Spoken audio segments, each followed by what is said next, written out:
My favorite part about Indigenous women coming together in any sort of situation is it's like the best jewelry's coming out. Like as you guys were introducing yourself, I was like, oh, where's that? Where did you get that from? Like, I wonder if I'll find them at Indigenous Fashion Week.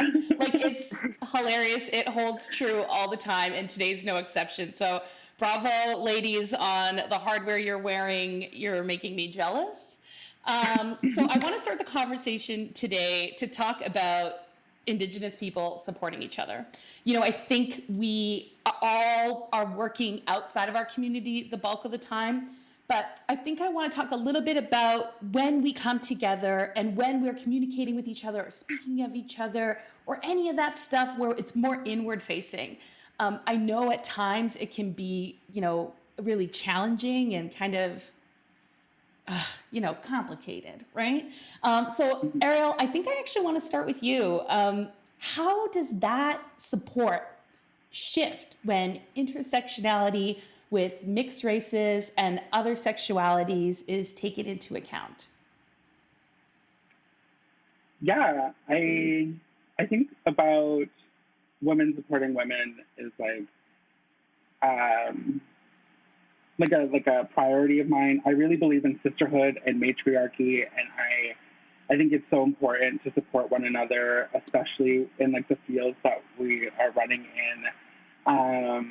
I am speaking from like a literary and fine arts field, and I'm seeing more women in places of power, and that is exciting to me because I feel like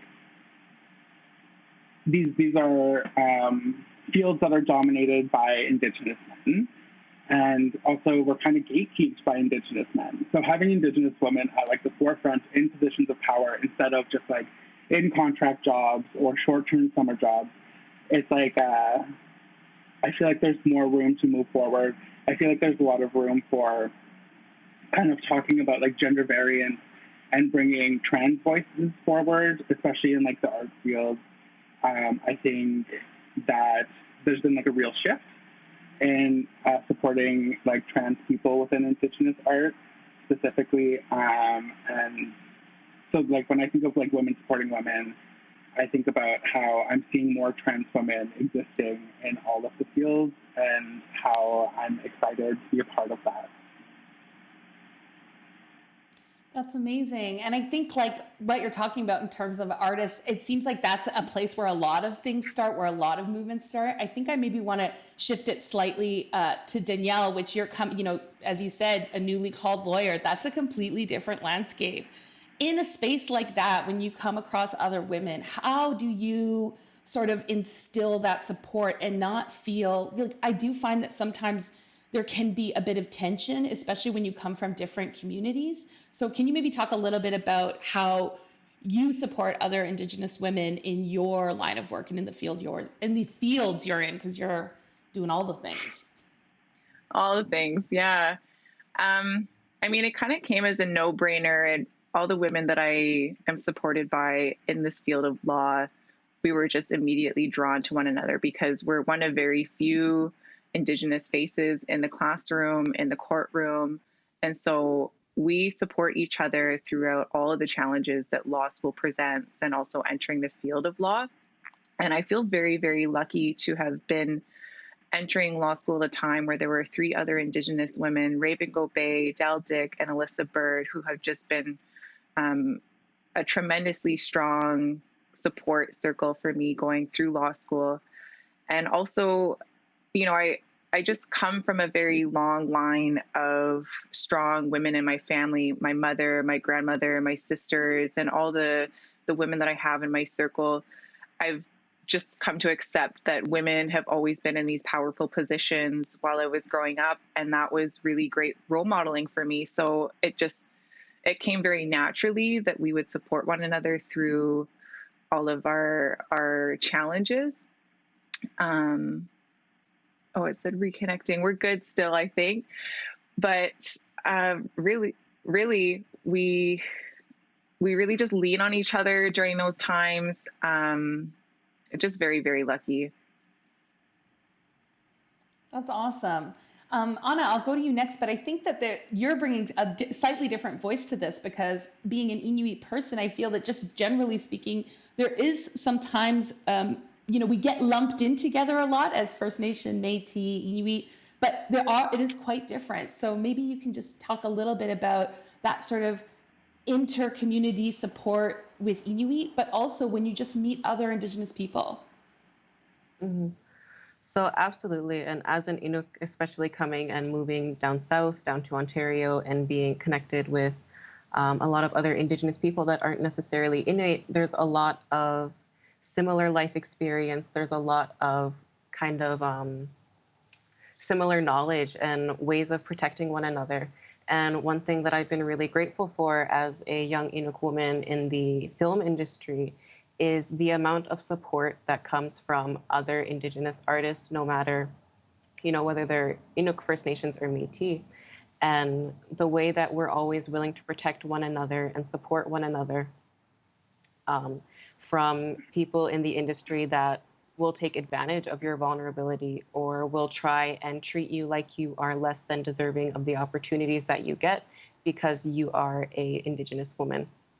And so I'm very grateful for the strong foundation of, women empowerment, women supporting women, and our strength in being able to call out particularly Indigenous men that abuse their power within the industry, non-Indigenous men that try to abuse their power against Indigenous women, and the networks that exist to warn each other and to call out these people and to ensure that we're all safe and that we're all thriving and able to use our voice to the fullest. Oh, that's so beautiful. That's so powerful. I think I'm just going to probably jump back a little tiny bit to Danielle. You were talking, about how this was just ingrained in you. This was just something that existed. Do you ever find yourself, though, working now that you're, you're a lawyer, going back to your community and having to sort of onboard them about your experience in that world? On board? Yeah, I think contextualize. I think about myself, working at a national broadcaster that was a predominantly white-dominated space. I often found myself having to explain to them what it's like to work in a space like that, what I'm actually up against, because a lot of responsibility gets put on us to make change and to do all this stuff, and we are doing it, but sometimes the dial doesn't move as necessarily as fast as others do. Do you find that you experience those same challenges? Oh, absolutely. There's so much pressure as a young Indigenous woman entering the field of law because a lot of these times we're the first in our families, the first to graduate from high school, the first to pursue university. So never mind that, now we're becoming lawyers and there's so much call to implement systemic change that it's a lot of pressure to perform. And now we're entering the workforce where we're actually going to be dealing with clients and dealing with people's lives. It's very, very hard to contextualize the struggle of being, like I said, one of the only Indigenous faces in the classroom. When we're talking about cases like the Gerald Stanley trial and the tremendous racial divide that created at our law school and how isolating and saddening that whole experience was for us, we really, really felt alone in those moments. But I mean, we just do what we can. There's only so much that we can do as students. At the end of the day, we're still trying to succeed. We're there to learn, but there is a lot of pressure to be, the voice for Indigenous people, to try to implement change within, to be system disruptors. And I mean, I remember chatting with my mom about this one time, and she was saying that her generation, they were the cycle breakers. They were the ones that were dealing with the fallout from residential schools and all the trauma. And I mean, we still have a lot of systems that perpetuate all of these issues that our communities are facing today. But now our generation is given so many opportunities that we're considered the system disruptors. So it's a lot of responsibility, but I've always sort of taken it as an opportunity to do something really, really meaningful with this type of work. That's incredible. I mean, I feel like we're just starting to get into the meat now, ladies. So at this point, we're actually going to take a break, but please stick with us because there's so much more to come. We're just starting to spill the tea now.